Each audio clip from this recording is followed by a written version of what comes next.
그러자 대사제가 자기의 모든 동조자 곧 사두가이파와 함께 나섰다. 그들은 시기심에 가득 차 사도들을 붙잡아다가 공영 감옥에 가두었다. 그런데 주님의 천사가 밤에 감옥문을 열고 사도들을 데리고 나와 말하였다. 가거라, 성전에 서서 이 생명의 말씀을 모두 백성에게 전하여라.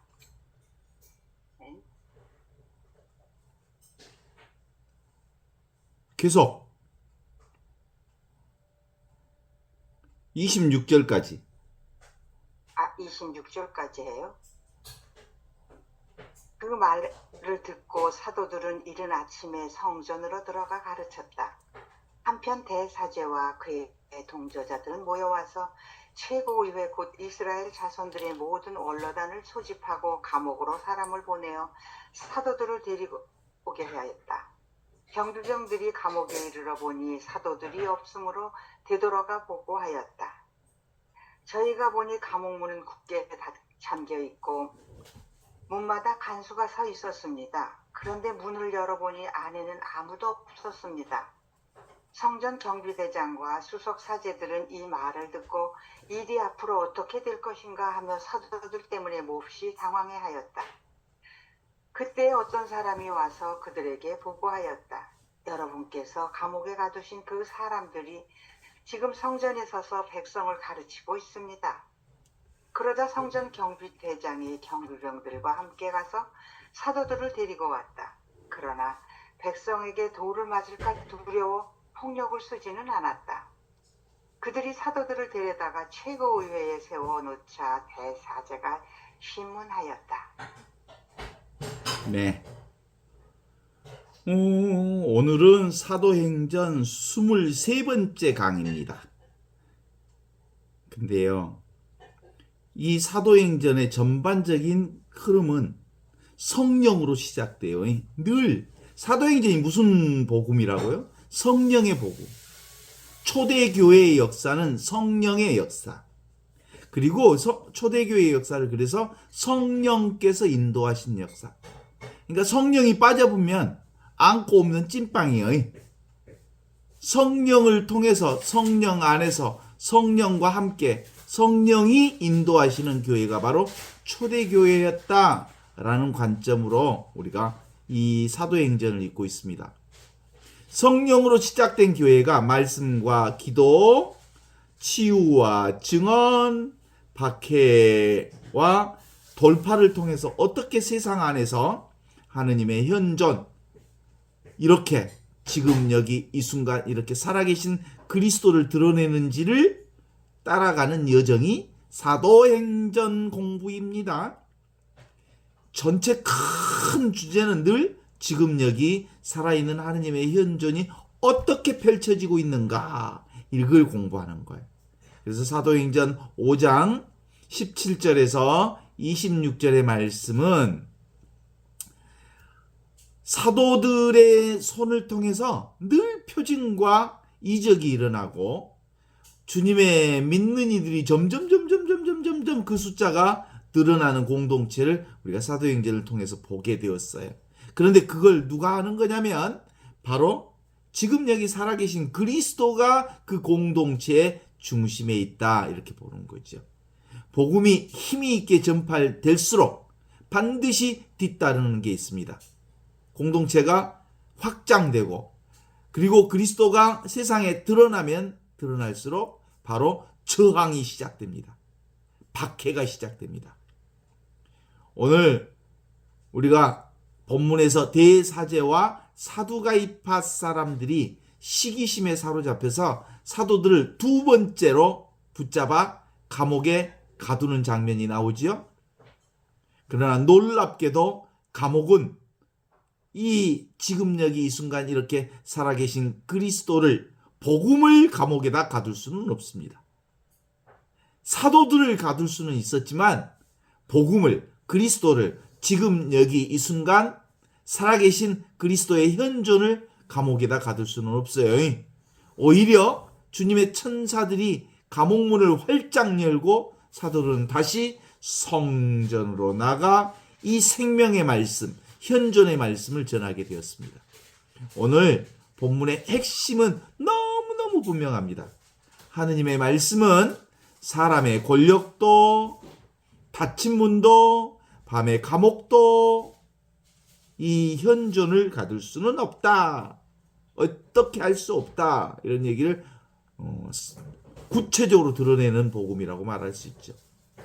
이 말씀은 단지 초대교회가 박해를 이겨냈다는 얘기만을 전하는 게 아니에요. 이것은 살아계신 그리스도 주님께서 당신 복음을 직접 지키시고 현존하신 그리스도께서 직접 복음을 밀고 나가신다는 선언이에요. 사람들이 사도들을 막으려 했지만 하느님은 오히려 그 밤에 새로운 길을 열어버립니다. 그래서 오늘 우리는 복음이 막힐 때, 현존이 막힐 때 어떻게 해야 할까 하는 것을 배우는 게 아니라 복음은, 현존은 원래 어떤 상황에서도 막히지 않는 생명이다. 막힐 수 없는 길이다. 이렇게 보는 거예요. 그래서 주님, 우리도 이 현존의 말씀으로 우리를 부르시니 정말 감사드립니다 하는 마음으로 공부합니다. 저희의 삶도 때때로 닫힌 문이 있고 갇힌 마음이 있고 길이 끊어진 것처럼 앞뒤가 꽉 막혀서 모든 것이 산산이 부서지는 그런 경험들을 하기도 합니다. 그러나 오늘 이 말씀을 통해서 깨닫는 것은 사람을 가둔다고 해서 하느님의 일이 멈추는 것은 아니다. 어둠이 짙게 깔린다고 해서 주님의 빛이 사라지는 것은 결코 아니다. 라는 사실을, 이 현존을 믿게 하소서. 감옥문을 여신 주님, 오늘 우리 안에 두려움과 우리 안에 낙심의 문을 열어주시고 저희가 다시 이 현존의 말씀을 붙들고 일어서는 사람들 되게 우리 용기를 주십시오. 우리 주 그리스도께서 늘 나와 함께 살아계시는 임마누엘 하느님이심을 굳게 믿게 해주십시오. 이런 마음으로 이 공부합니다. 이 본문은 아주 선명한 대조를 이루면서 시작해요. 한쪽에서는 사도들을 붙잡아서 감옥에 가두는 쪽, 다른 한쪽은 주님의 천사가 밤에 감옥문을 여는 쪽. 사람들은 사도들을 붙잡아 감옥에 가두고 천사들은 사도들을 감옥에서 풀어주고, 이 두 가지 상황이 동시에 일어나는 거예요. 인간의 권력은 묶으려 하고 하느님의 권능은 풀어줍니다. 인간은 침묵시키려 하고 하느님은 다시 말하게 하십니다. 이 대조가 오늘 본문, 이 성경 전체를 이끄는 큰 흐름입니다. 한 가지 눈에 띄는 것은 천사가 사도들을 풀어주는 목적이 있습니다.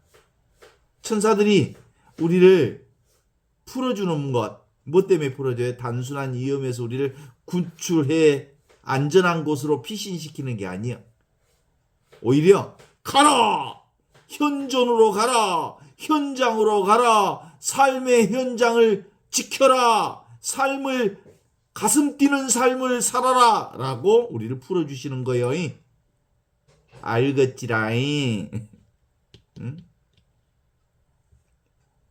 이 천사들이 우리를 감옥문에서 구출해 주신 이유는 안락을 위한 게 아니란께, 하느님의 복음을 전파하도록 현존의 사명을 위한 것이란께. 하느님께서 문을 열어주시는 이유는 도망치라고 문을 열어준 게 아니고 다시 삶의 한복판으로 당당하게 걸어가거라, 삶을 살아라, 다시 보금자리에 서도록 우리를 묶어있는 것으로부터 풀어주시는 역할을 천사들이, 성령께서 하셨다. 이렇게 보시면 되겠지라잉.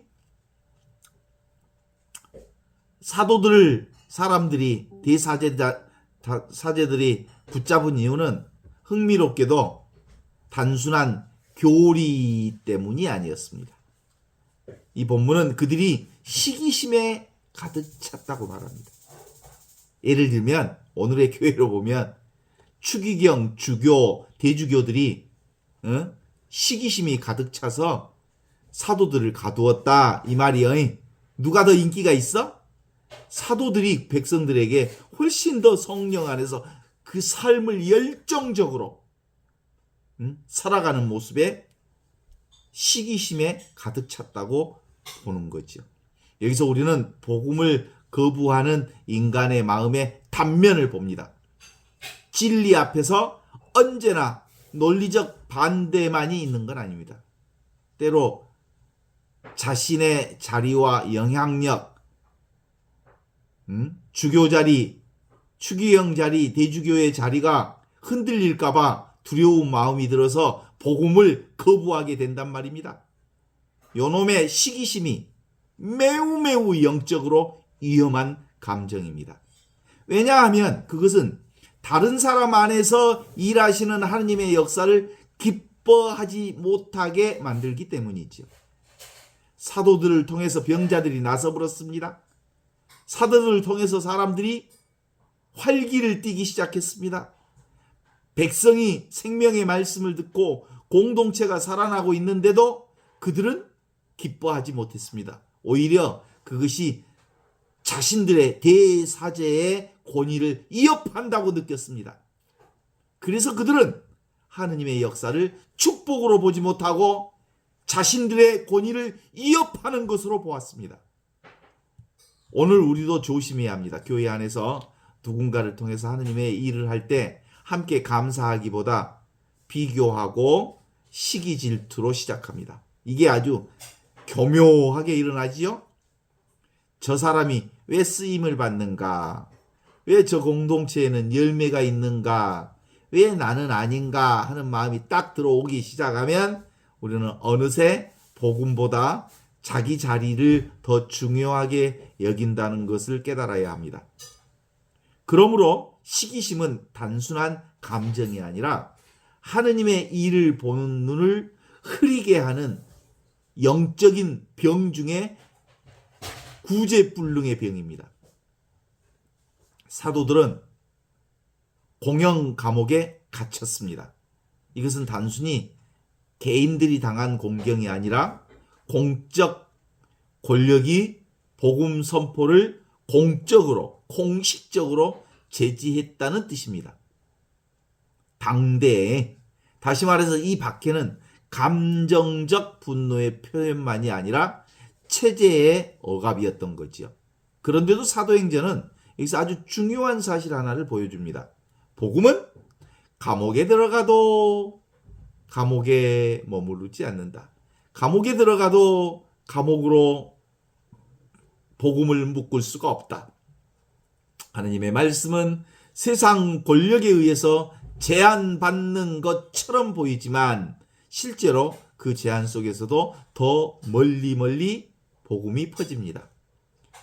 감옥은 사람의 몸은 가둘 수 있지만 하느님의 구원 계획은 가둘 수가 없습니다. 오늘 우리의 삶에서도 이런 감옥이 있습니다. 외적인 감옥일 수도 있고 내면인 감옥일 수도 있습니다. 상황의 벽, 두려움의 벽, 실패의 기억, 낙심, 주변의 압력, 이런 것들이 우리를 갇힌 것처럼 느낄 수 있게 합니다. 그러나 오늘 말씀을 통해서 보면 하느님이 여시는 문 앞에서는 가장 단단한 감옥도 끝이 아니라는 거죠. 주님의 천사들에게 한 마음의 문을 열고 한번 이렇게 보면 참 재미있죠? 밤입니다. 가장 어두운 시간입니다. 그런데 그 시간에 주님의 천사들이 감옥문을 짠 하고 열어버립니다. 산산이 부서져서 내 인생이 박살이 난 것 같을 때 바로 그 안에 하느님이 개입하기 시작합니다. 하느님의 개입은 종종 우리의 밤 안에 일어납니다. 우리가 더 이상 길이 보이지 않는다고 느낄 때, 이 주님은 이미 움직이시기 시작합니다. 중요한 것은 문을 여시는 분이 사도들이 아니라 주님이었다는 사실이죠. 천사들이었다는 사실이죠. 사도들이 스스로 탈출한 게 아니고 복음의 길은 인간의 묘수나 영웅적인 기술로 열리는 게 아니라 하느님의 주권적 개입이 주님의 문을, 하느님의 문을 활짝 열어주십니다. 이것이 우리에게 큰 위로이죠. 내가 길을 만들 수 없을 때도 주님은 길을 열어주십니다. 그리고 그 장면에서 출애굽의 기억도 떠오르게 합니다. 이스라엘을 묶고 있던 권세를 하느님께서 깨뜨리셨던 것처럼 이제 사도들을 묶은 감옥도 어때요? 하느님은 언제나 묶인 이들을 풀어주시는 분이십니다.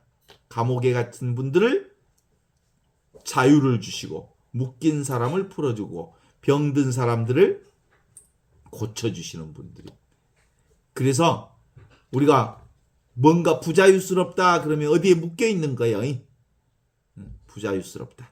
영적으로 묶여 있는 거예요. 생각에 묶여 있거나 사회적 상황에 묶여 있거나 묶여 있는 것. 그런데 성령 안에 지금 여기 이 순간 살아있는 하느님의 성령 현존 안에 딱 들어서면 천사들을 통해서 우리 묶인 것을 활짝 풀어주신다 이 말씀입니다. 천사들의 명령은 매우 구체적입니다. 뭐라고 해요? 가거라! 성전에 서서 다시 말해온 은밀한 곳으로 숨어 들어가는 것이 아니라 가장 공개적인 장소로 가라 명령하십니다. 삶의 현장 한가운데로 가슴 뛰는 삶을 살아야 하느니라. 지금을 살아야 하느니라. 여기를 살아야 하느니라. 이 순간 이렇게 살아계신 그리스도를 살아야 하느니라. 이게 천사들의 명령이죠. 이는 하느님의 복음이 숨겨져야 할 비밀이 아니라 항상 세상 한가운데서 선포되어야 할 생명이라는 사실을 보여주는 거예요. 성전은 바로 그들을 붙잡는 종교 권력의 영향력을 행사하는 중심 공간입니다. 그런데 주님은 이 사도들을 그 중심에 다시 보내버립니다. 그것은 하느님의 담대함이지요. 복음은 변두리에서만 속삭이게 놔두지 않습니다. 복음은 가장 저항이 심한 저항의 항복판에, 싸움터의 한복판에 들어가도록 하게 합니다.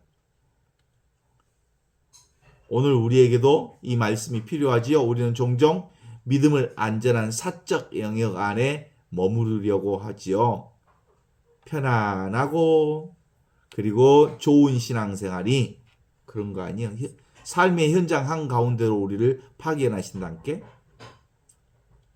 그래서 주님은 우리를 다시 세상의 중심부, 삶의 현장, 관계의 자리, 일터와 가정, 현실의 성전 한복판으로 우리를 보내시는 그리스도의 말씀을 듣게 됩니다.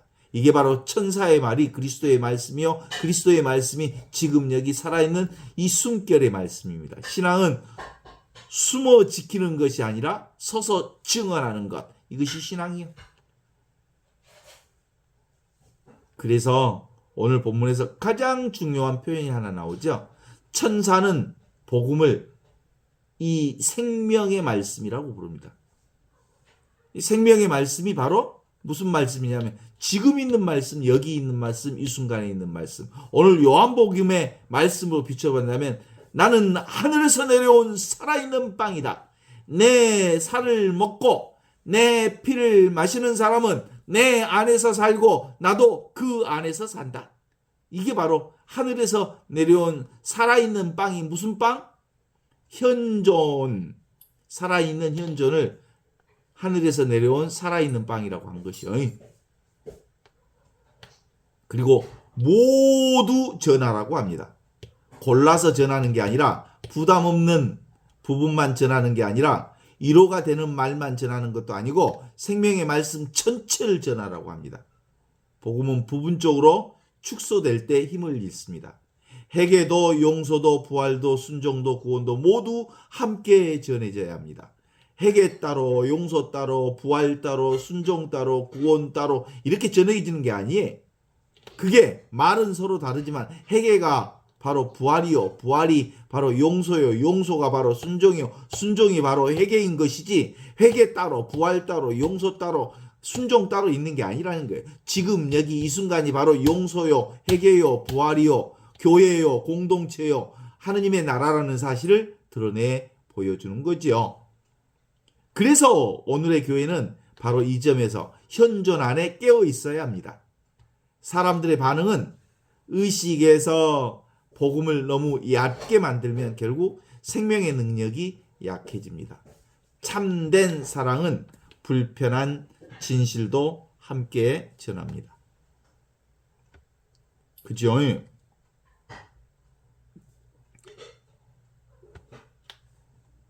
그래서 삶이 곧 뭐예요? 현존이에요. 내가 곧 현존이고 내가 곧 삶이고 나와 삶이 다르지 않아. 나와 현존이 다르지 않아. 그래서 둘이 아니야.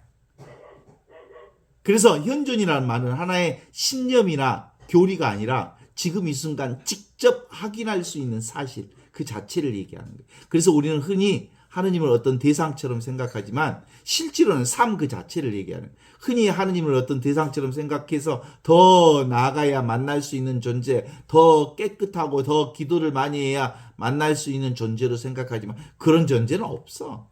그냥 네 생각이 만들어낸 거다.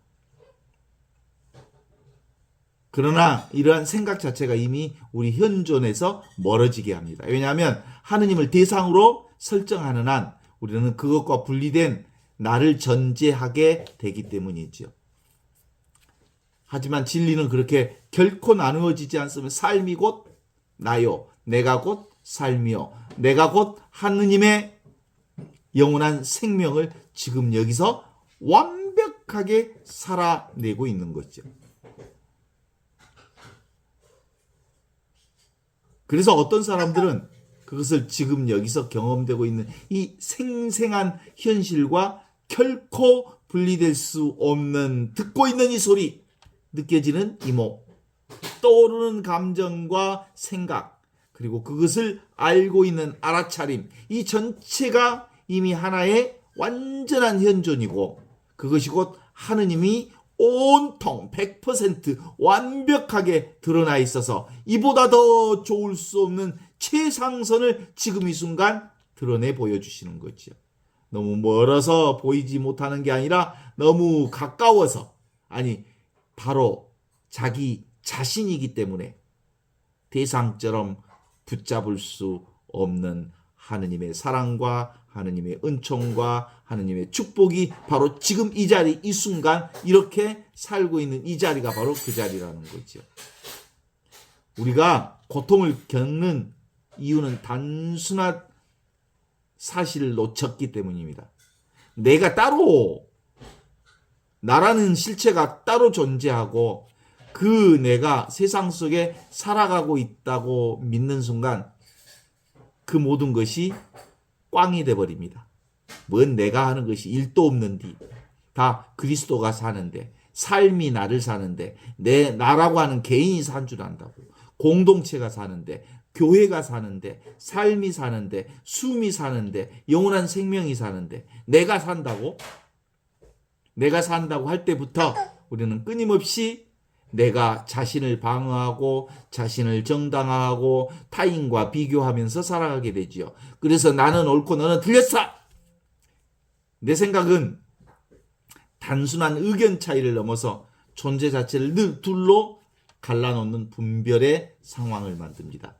이 분별의 구조는 늘 세상을 둘로 나누지요.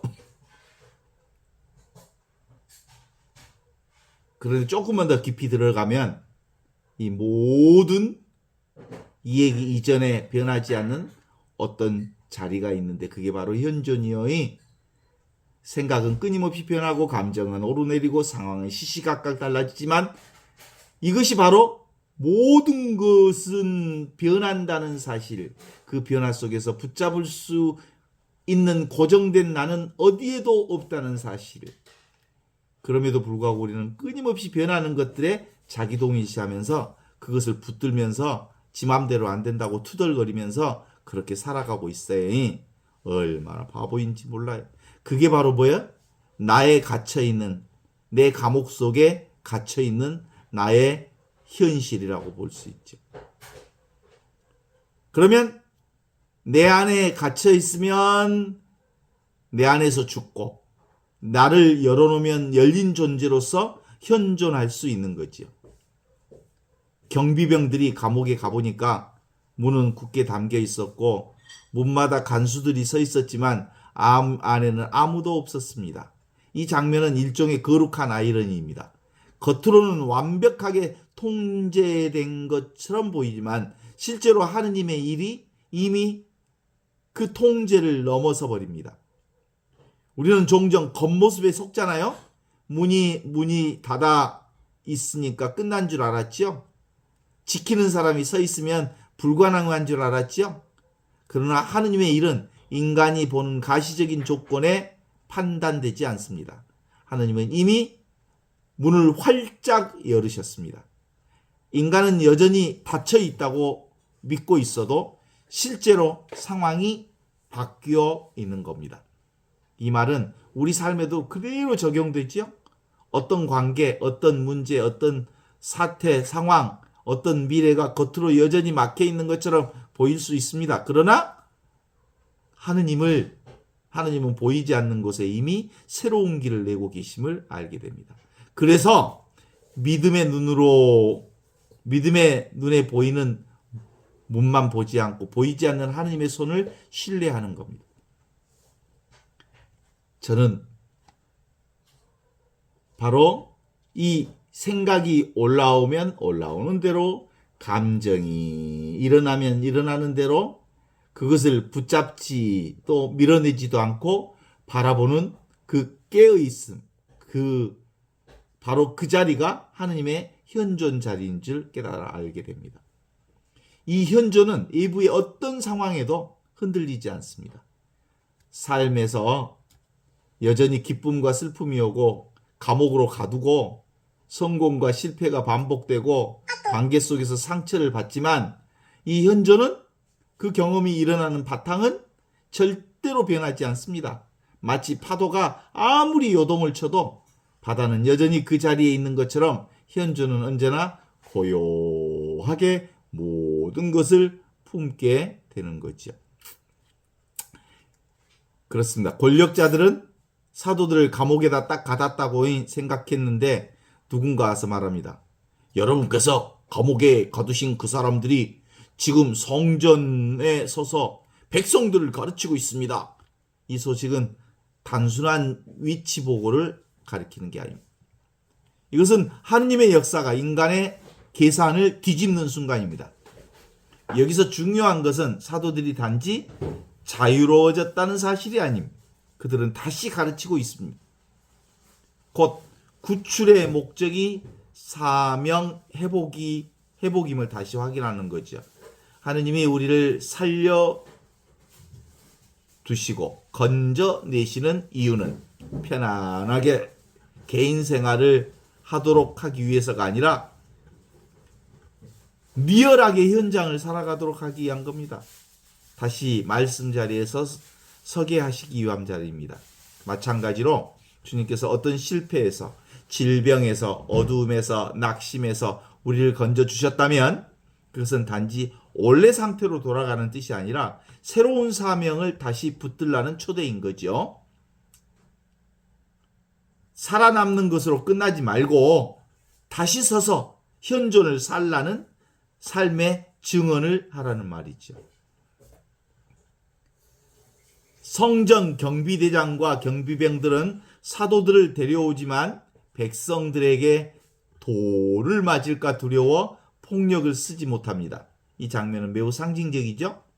겉으로는 권력이 주도권을 가진 것처럼 보이지만 실제로는 하느님의 백성의 마음과 상황 전체를 다스리고 계십니다. 하느님이 주인이시라 이 말이에요. 세상 권력은 언제나 절대적으로 보이려 하지만 사실 그렇지 않습니다. 하느님 앞에서 그 힘은 제한적입니다. 그들은 사도들을 완전히 마음대로 할 수 없었습니다. 하느님의 손이 역사하고 있었기 때문이지요. 이것은 믿는 이들에게 너무너무 큰 용기를 줍니다. 세상이 강해 보여도 결국은 최종 권위는 하느님께 있습니다. 현존이 그 중심에서 우리 그리스도께서 모든 것을 살려내십니다. 오늘 우리도 이 사실을 기억해야 합니다. 어떤 권위도, 어떤 제도도, 어떤 분위기도, 어떤 여론도 그것이 커 보이지만 그것이 마지막 권력이 아닙니다. 하느님의 손이 움직이시면 예상치 못한 방식으로 길이 열립니다. 복음은 늘 약해 보이지만 실제로 세상의 닫힌 구조보다 강합니다.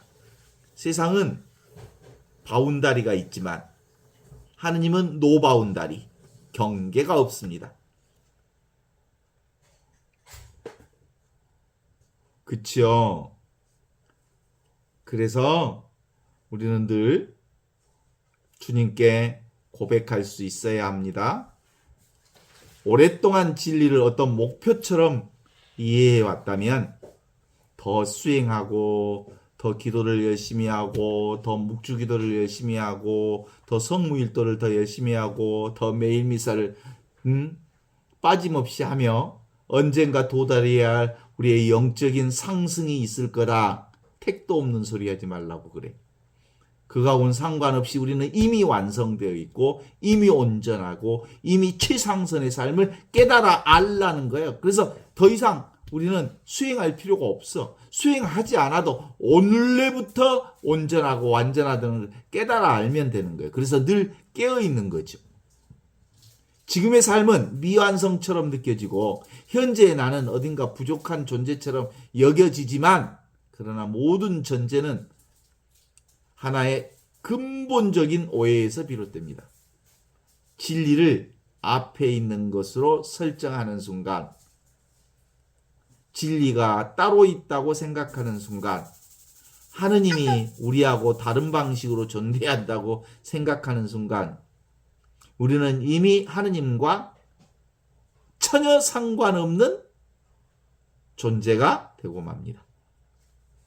그래서 진리는 그렇게 따로 존재하지 않습니다. 지금 이 순간 여기 이렇게 함께 존재하는 임마누엘 하느님으로 존재한다는 거죠. 진리는 지금 이 순간 경험되고 있는 이 현실 자체이기 때문입니다.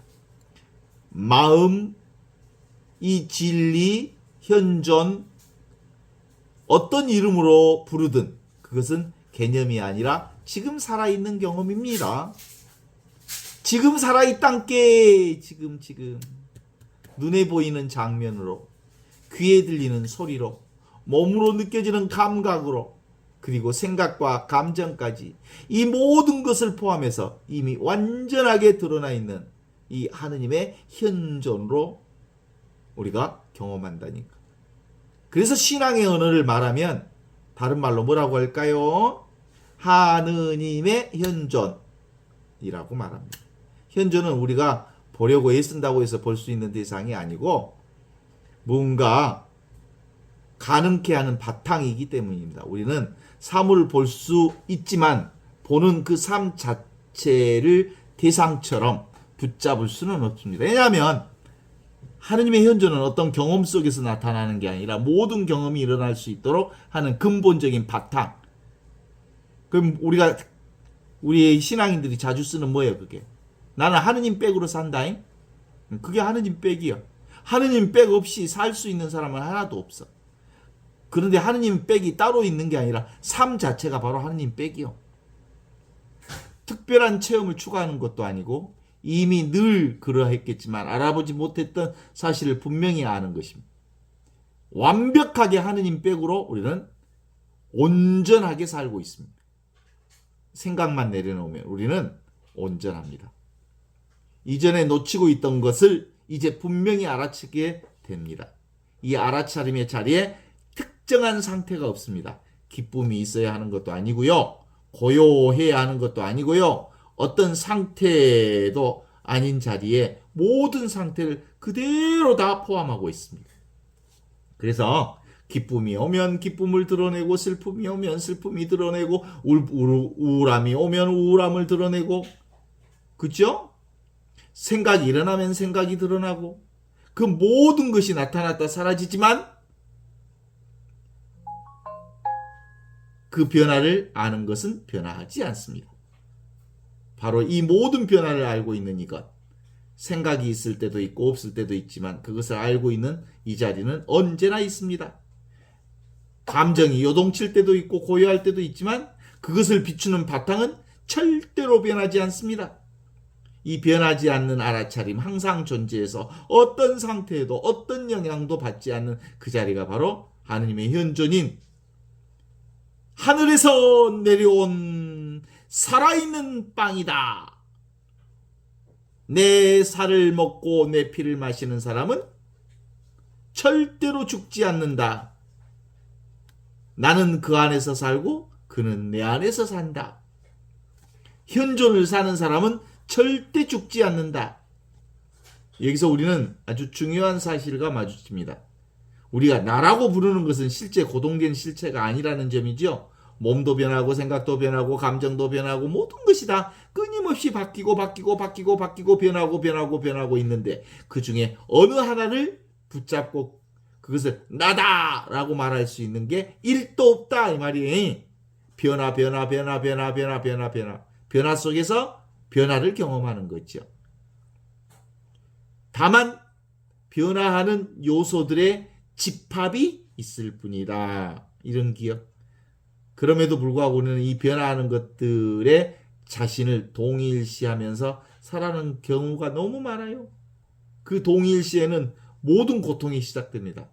변화하는 것을 붙잡으려 함께 고통이 생기고 괴로움이 생기고 사라지는 것을 놓지 못하기 때문에 괴롭습니다. 그죠? 이 고통조차도 현존을 벗어나지 않습니다. 오히려 고통은 우리를 더 깊은 자리로 우리를 이끌어 주십니다. 모든 것은 변한다는 사실 동의하시죠? 고정된 자아는 없다는 사실 그리고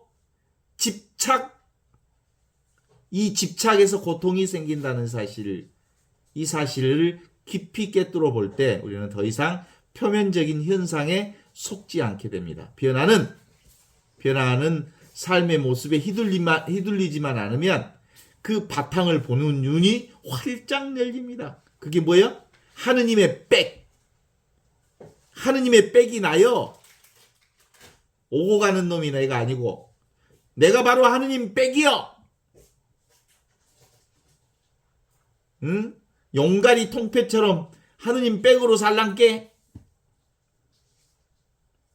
그러나 여기서 끝나는 게 아닙니다. 이 사실을 깨닫는 것은 시작뿐이죠. 수많은 수행은 바로 하느님의 백으로 산다는 것을 깨달아 안 다음부터 이제 진짜 신앙이 시작되는 거예요. 왜냐하면 과거의 업습이 껐듯하면 들어와 보니까 껐듯하면 과거의 습관이 들어와갖고 또 판단하고 또 생각하고 귀신굴에 빠져버리니까. 그렇습니다. 수행은 삶 속에서 드러나야 합니다. 관계 속에서, 일상의 선택 속에서, 기쁨과 갈등 순간에 우리가 얼마나 현존의 뿌리를 두고 살아가는지 드러납니다. 외부 상황이 아니라 그 상황을 대하는 우리의 태도가 달라지기 시작합니다. 이전에 반응했던 자리에서 이제는 알아차림이 먼저 탁 눈에 들어옵니다. 결국 모든 길은 하나로 모이죠. 지금 여기 이 순간으로 돌아오는 겁니다. 과거도 아니고 미래도 아니고 생각이 만드는 이 얘기 속에서 허우적거리면서 귀신굴에 빠져갖고 이리저리 휘둘려 다닐 게 아니라 지금 실제로 경험하고 있는 이 자리, 지금 이 순간으로 가만히 느껴보십시오. 무엇이 있어요? 소리, 감각, 생각, 감정, 그것을 알고 있는 고요한 자리, 하느님 백이 거기에 있잖아요. 그 하느님 백은 본래 고요하고요, 본래 순수하고요, 본래 밝게 비추는 그 자리가 하느님의 현존, 하느님 백. 나 참말로 언어를 강하게 쓰니까 기분이 진짜 하느님 백이 있는 것 같네. 하느님 백은 있는 게 아니라 하느님 백은 완벽하게 늘 항상 지금 이 순간 현존하고 있습니다. 그 하느님의 백은 얻을 필요도 없고 붙잡을 필요도 없습니다. 늘 하느님 백 안에서 살기 때문입니다. 그 하느님의 백은 바로 삶 그 자체이고 그 삶이 곧 지금 여기서 살아내는 하느님의 현존, 하느님 백이라고 말할 수 있지요. 그래서 우리는 자신을 하나의 객체로 이해하며 살아가면 안 돼요. 나라고 하는 한 객체로 살다가 본게 어떤 일이 생겨보라? 대사제들이 시기심으로 사도들을 감옥에 가두어 불잖아요. 응? 대사제들이 지기들이 잘났다고 생각하는데 사도들이 막 그래서 뭐가? 시기심을 발동시킨 거예요. 우리는 시기심을 경계해야 합니다. 내가 따로 있다고 생각하면 바로 시기심이 올라옵니다. 다른 사람 안에서 일하시는 하나님의 역사를 기쁘게 보지 못하고 어느새 복음보다는 자기 자리를 지키려는 집착이 그 안에 들어있는 거예요. 하느님의 일이 일어날 때 감사하는 마음보다 내가 어떻게 될까봐 벌벌 떠는 거예요. 우리의 삶의 감옥 앞에서 끝이라고 단정하지 말아야 합니다. 사람의 문은 닫혀도 하느님의 문은 절대로 닫히지 않습니다. 인간의 눈은 막혀도 주님의 눈은 결코 막히지 않습니다. 우리의 복음은 좋은 말 정도로 축소하지 말고 우리의 복음은 생명의 말씀입니다. 좋은 말이 아니라 생명의 말씀이라. 복음은 실제로 사람을 살리고 복음은 사람을 실제로 하느님의 생명으로 회복시킵니다. 그러므로 우리도 이 말씀을 부끄럽게 여기지 말고 온전히 지금 여기 삶 그 자체를 정말 놀라운 하느님의 생명으로 온몸으로 깨달아 알 수 있도록 자기 자신을 열어놓아야 합니다. 우리는 하느님의 뜻이 분명할 때 지체 없이 순종하는 훈련을 해야 합니다. 사도들처럼 이른 아침에 움직이는 순종이 필요합니다. 미루는 마음은 믿음을 약하게 만들지만 즉각 순종하는 말은 은총의 길을 넓히죠. 우리는 구출의 은총을 받았다면 다시 사명의 자리로 돌아가야 합니다. 지금 여기 이 순간의 현존의 자리로 돌아가라 이 말씀이죠. 주님은 우리를 살려주신 이유, 다시 서서 현존을 살라고 우리를 살려주신 거예요. 하느님이 우리를 이 세상에 보내신 것 무슨 뜻이요? 현존을 살라고 이 세상에 보내주신 게요. 그렇습니다. 현존은 나와 세계를 나누지 않습니다. 내가 세계요, 세계가 곧 납니다. 우리는 흔히 내 안과 밖의 세계를 구분하지만 실제 경험해보면 그러한 경계는 어디도 없습니다. 누가 만들어놨어? 그 경계를 사람들이 만들어놨고 내 생각이 만들어놓은 것뿐. 소리가 들릴 때 그 소리는 밖에 있습니까? 아니면 그 소리가 안에 있습니까? 느낌은 어디에 속해 있습니까? 그 모든 경험은 하나의 동일한 장 안에서 일어납니다. 내면과 외부를 나누는 경계는 생각이 만들어낸 개념일 뿐이라니까요. 나와 세계는 결코 둘이 아닙니다. 내가 세계를 바라보는 것이 아니라 이 하나의 현존 안에서, 하느님 안에서, 이 생명 안에서, 이 의식 안에서 나와 세계라는 구분이 함께 나타날 뿐입니다. 따라서 관찰자와 관찰 대상이 나누어지는 게 아니라 둘 다 동일한 바탕에서 드러나는 하나의 움직임입니다. 그래서 내가 세계라는 말은 비유가 아니라 실제를 가리키는 표현이죠. 이 자리에서는, 이 현존의 자리에서는 세속적인 삶과 신앙적인 세계도 나뉘어져 있지 않습니다. 우리가 일상이라고 부르는 이 삶, 기쁨과 슬픔과 성공과 실패와 광고 속에서 여러 가지 모든 갈등까지, 이 모든 것이 이미 어디서 일어나? 현존 안에서 일어나는 거예요. 지금 여기서 일어나는 거예요. 따로 하느님 나라가 따로 있고 세상이 따로 있는 게 아니라 이 세상이 하느님 나라고 하느님 나라가 이 세상 안에서 이루어지는 거예요. 그래서 지금 이 삶의 자리, 이 몸이 살아가는 바로 이 순간이 바로 하느님 나라이고, 이 순간이 바로 하느님 나라가 지금 이 세상에서 완벽하게 펼쳐지고 있는 거예요. 그래서 이 몸 그대로 다 진리다라는 말은 단순히 상징이 아닙니다. 이 몸이 느끼고 경험하는 모든 것이 이미 하느님 나라의 표현이기 때문입니다. 우리가 다른 상태가 되어야 완전한 게 아니라 이미 완전한 자리에서 최상선을, 이보다 더 아름다울 수 없는 최상선을 살아간다는 것을 알아보지 못하는 이 안타까운 현실. 여기서 하나의 깊은 역설이 드러납니다. 우리는 일상적인 자아는 여전히 불안합니다. 그죠? 상처받고 두려워하고 갈등 속에 흔들립니다. 이 차원에서 분명히 문제들이 존재합니다. 그러나 그 모든 문제를 알아차리고 있는 그 근원의 자리, 하느님의 백은, 하느님의 백, 하느님 백, 아무 문제가 없습니다. 그 자리는 상처받지도 않고 흔들리지도 않고 항상 그대로입니다. 우리는 이 두 차원을 동시에 살아갑니다. 하느님 백 안에서 세상을 산다니까요. 세상 안에서 하느님 백이 온전히 작용하는 것을 경험한다니까요. 그러니까 하나의 이 얘기 속의 나이고 다른 하나는 이 얘기 이전의 나이입니다. 전자는 끊임없이 변화하면서 문제가 경험되지만 후자는 변화하지 않는 현존으로서 모든 것을 품고 있는 하느님 백입니다.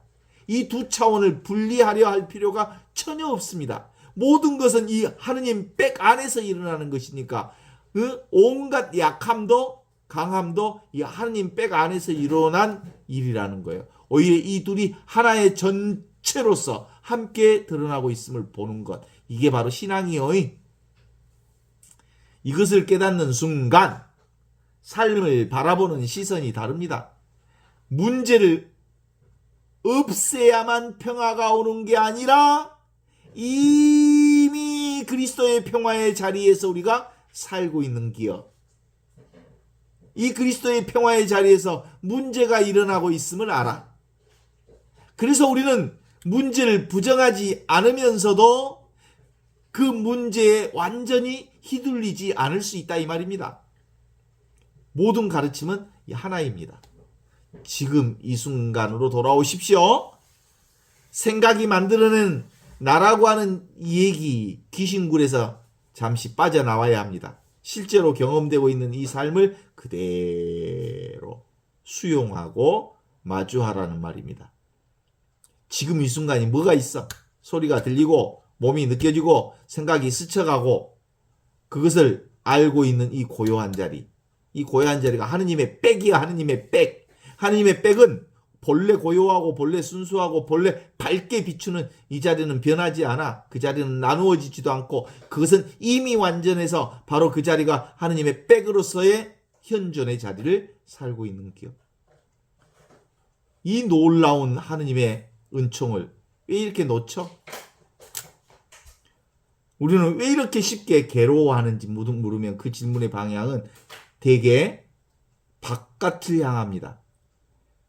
환경이 문제여라우, 사람이 문제여라우, 상황이 문제란 말이요.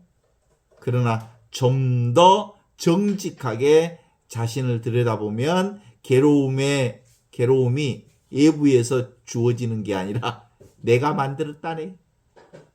내 안에서 만들고 있음을 알게 되죠. 그 중심에 분별과 얘기가 있습니다. 본래 자리는 나누어져 있지 않습니다.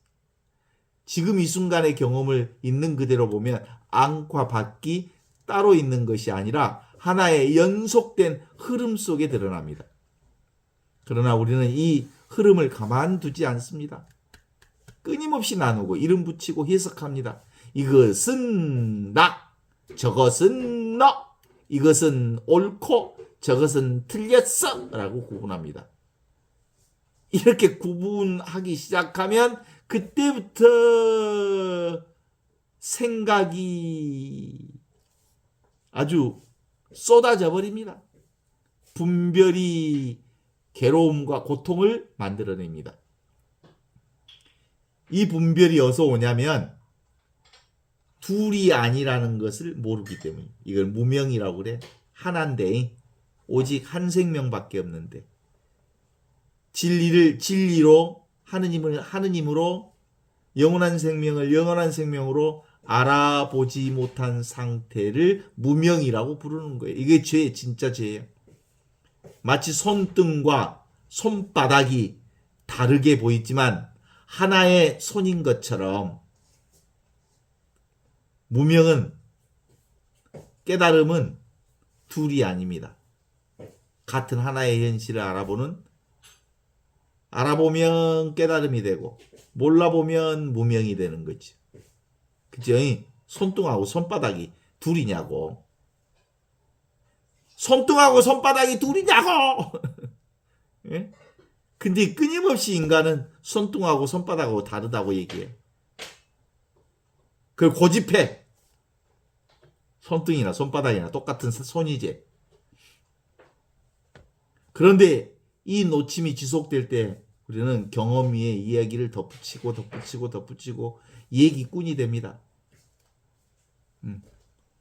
가장 강력하게 작용하는 건 뭐예요? 아집. 내가 옳다. 너는 틀렸다. 이 단순한 구조가 모든 갈등의 씨앗입니다. 이 생각이 자리 잡는 순간 우리는 더 이상 상대를 있는 그대로 못 봐보라. 상대는 내 생각을 강화하거나 위협하는 대상으로 변하고, 그래서 그로 인해서 분리와 대립은 점점점 깊어집니다. 그러나 이 모든 과정은 하나의 착각 위에 서 있는 거죠. 착각이야, 다 착각. 끊임없이 세상은 둘로 나누는 습관 속에 살고 있습니다. 안과 밖, 주체와 객체, 나와 세계. 이 분리는 너무 익숙해서 의심조차 하지 않습니다. 그러나 이 나눔이 지속될수록 우리는 자신을 불완전한 존재로 느끼게 되고 언제나 무엇인가 부족하고 어디론가 더 나아가야 할 것 같은 느낌에서 더 괴로움의 본질을 확장하게 되지요. 자, 길은 단순합니다. 멈추어라. 그리고 지금 여기 이 순간으로 돌아오라. 그죠?